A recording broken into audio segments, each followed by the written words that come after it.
equality under the law. The ERA is the foundation of everything you're trying to do.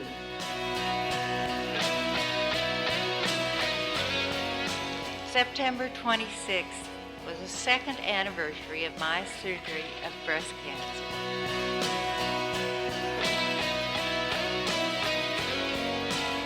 On Christmas Day, I hoped that we will be in Vail, Colorado for skiing.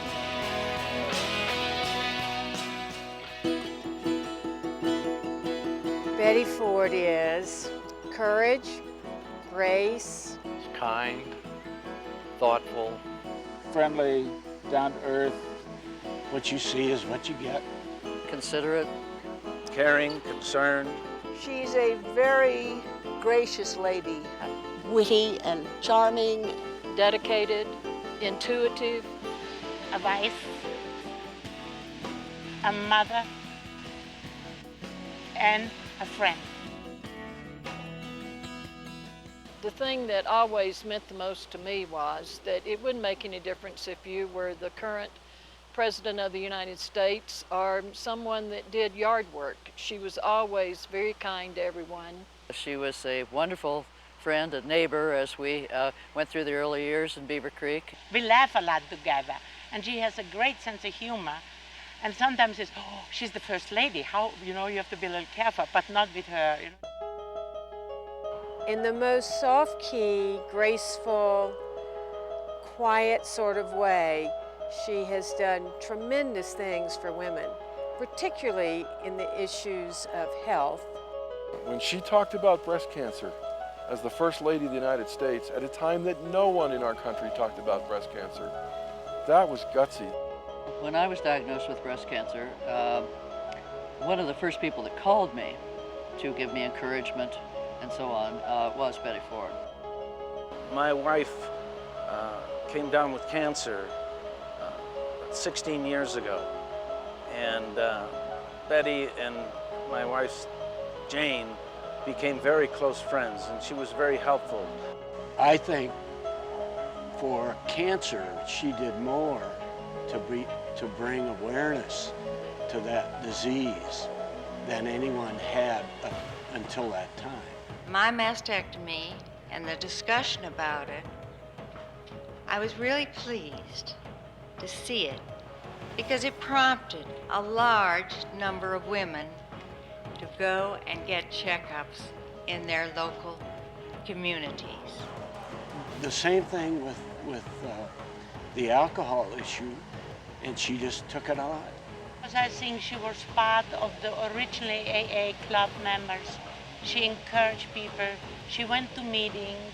If somebody needed help, she always had an open heart to listen to it, and an open mind, of course. There's no question that she is, her participation in those organizations has won her many, many friends who owe her a great deal. And what she did for all of us was set an example of being able to live a wonderful, full, happy, exciting life without the help or the crutch of alcohol and drugs. Betty Ford was not only the First Lady of our nation, she's been the First Lady of the Vail Valley for about 40 years now.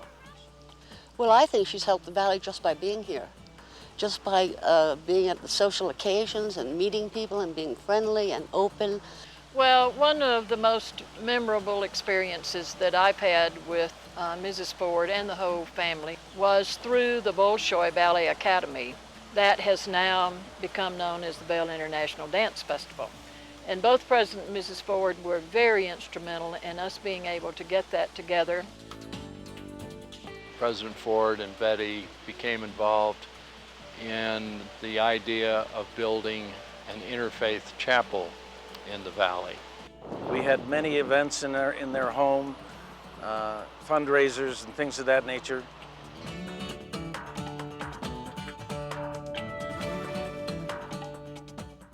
It was called the Vail Alpine Garden, and then somewhere along the way we decided it would be a wonderful idea to name it for Betty Ford, since it was in the Gerald R. Ford Park next to the Gerald R. Ford Amphitheater, and there was nothing named for Betty Ford here in Vail.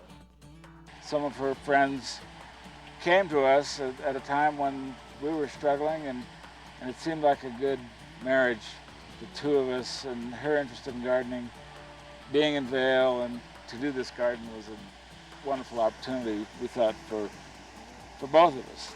We went up to see her at her home in Beaver Creek, told her about what we were doing and that we would like to name the garden for her, and she agreed.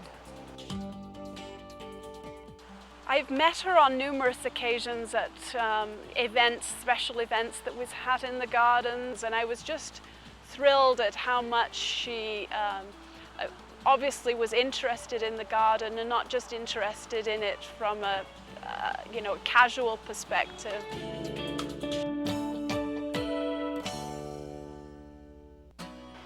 When you think about it, it's a rare privilege for a community to have a former First Lady in their presence. Having that former First Lady be Betty Ford is not only a privilege, it has been a blessing to the entire valley.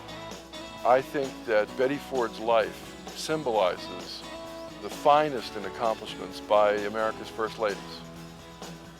Our country has been blessed with many outstanding presidents as well as First Ladies. In my mind, Betty Ford stands out for her courage in publicly dealing with her breast cancer, which helped so many women. Her willingness to speak openly about many issues, such as the Equal Rights Amendment, made quite an impression on all women at that time. Later, she helped countless others by establishing the Betty Ford Center, which is now a beacon of hope for many to help them overcome their substance abuse. Now I hear from her many friends and neighbors in the Vail Valley that she has been busy there as well, helping support the Beaver Creek community, the Vail International Dance Festival, and of course, the unique Betty Ford Alpine Gardens. I'm really pleased to join all of you in honoring and saluting Betty Ford. She is one remarkable lady, and I consider Betty a very dear friend. Mrs. Ford, your life has been an example to us all, and especially to the women who followed you in the White House. The staff here still remember Betty Ford's good humor and charm. They remember the many hours she spent in the garden, and that she offered quite a few suggestions to the gardeners. Today in Vail, Betty Ford's love of nature is reflected in the Betty Ford Alpine Gardens. They're a treasure to be enjoyed by residents and visitors alike. Mrs. Ford, thank you for enriching our nation and your community. The President and I send our best wishes and heartfelt gratitude to you, your husband, and your family.